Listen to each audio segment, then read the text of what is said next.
दूसरा भाग, बिना गलती की सजा। पहले भाग में आपने देखा कि नित्या का तलाक हो गया है, वो अकेली रहती है और कंपनी के तरफ से विदेश जा रही है। 4 दिन बाद नित्या की टिकट थी। उसे कुछ खरीदारी भी करनी थी। फिर वो अपने ऑफिस के पास एक मॉल में गई। उसे कपड़े और कुछ मेकअप का सामान लेना था।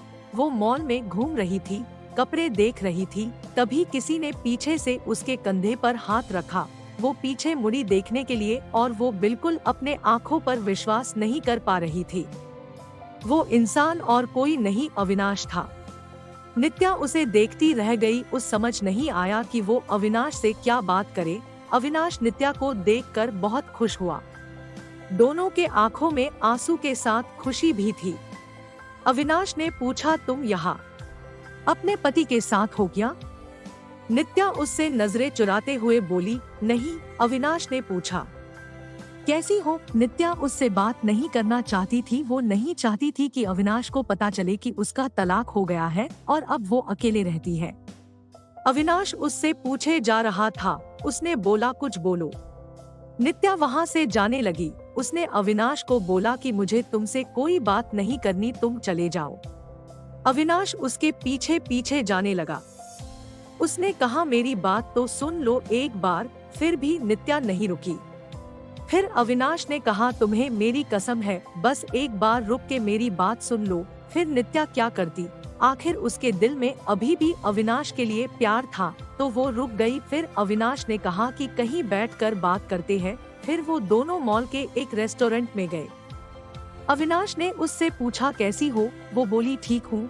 अविनाश ने उसके पति के बारे में पूछा कि वो कैसा है, तुम्हारा ध्यान रखता है ना? नित्या चुप थी। अविनाश ने बोला, क्या हुआ?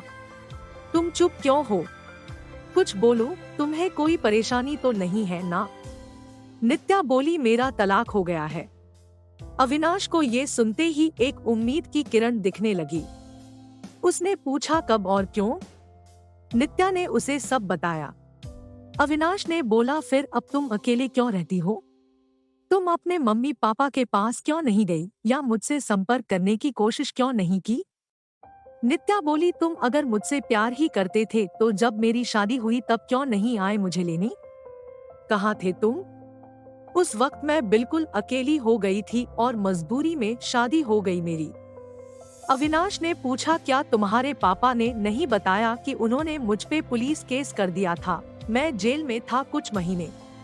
ये सुनते ही नित्या चौंक गई। उसने कहा कि मुझे इसके बारे में कुछ नहीं पता। अविनाश ने उसे पूरी बात बताई। नित्या बोली, मैं माफी मांगती हूँ तुमसे अपने पापा के तरफ से। अविनाश ने कहा, अब वो बात को जाने दो, मैं भूल चुका हूँ वो सब। अभी की बात करो। अविनाश ने बिना देर किए उसने पूछ लिया, क्या अब तुम मुझसे शादी करोगी? नित्या बोली, क्या तुमने अभी तक शादी नहीं की? अविनाश ने कहा, नहीं, मैं अभी अपने कैरियर पे ध्यान दे रहा हूँ और यहाँ कुछ काम से ही आया था। अब बोलो, शादी करोगी मुझसे? नित्या बोली, अभी 2 दिन में मैं अपने कंपनी के तरफ से विदेश जा रही हूँ एक मीटिंग के लिए। उधर से लौटकर इसके बारे में बात करते हैं। अविनाश ने कहा, पहले ही बहुत इंतजार किया है, अब और इंतजार नहीं होता है, लेकिन फिर भी जैसा तुम कहोगी वैसा ही होगा। दोनों ने अपना फोन नंबर दिया एक दूसरे को और घर गए। अविनाश उसे रोज फोन करके उसका हाल चाल पूछता रहता था। एक सप्ताह बाद नित्या अपनी मीटिंग खत्म करके लौट आई थी। अविनाश उसे मिलने के लिए बोल रहा था, लेकिन नित्या अपने ऑफिस में बहुत व्यस्त रहती थी। उसने कहा कि हम रविवार को मिलेंगे। फिर वो दोनों रविवार को उसी मॉल में मिले। अविनाश ने पहले उसके मीटिंग और काम के बारे में पूछा कि सब ठीक चल रहा है ना? नित्या ने कहा, हाँ सब ठीक है। फिर अविनाश ने उससे शादी का पूछा। तुमने कहा था कि आके बताओगी, शादी करोगी कि नहीं, तो अब बोलो क्या सोचा है? नित्या तो अविनाश से प्यार करती ही थी और अब उसे मौका मिला था अपने प्यार के साथ पूरी जिंदगी बिताने का। उसने हाँ कह दिया। दोनों बहुत खुश थे।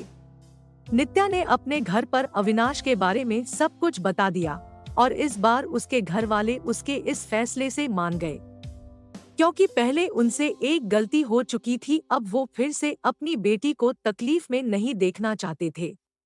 1 महीने बाद उनके परिवार ने उनकी शादी करवा दी। अविनाश ने अपना खुद का एक बिजनेस स्टार्ट किया था, तो अब नित्या उसके साथ उसके बिजनेस में हाथ बटाती थी और वो दोनों खुशी खुशी हमेशा के लिए एक साथ हो गए।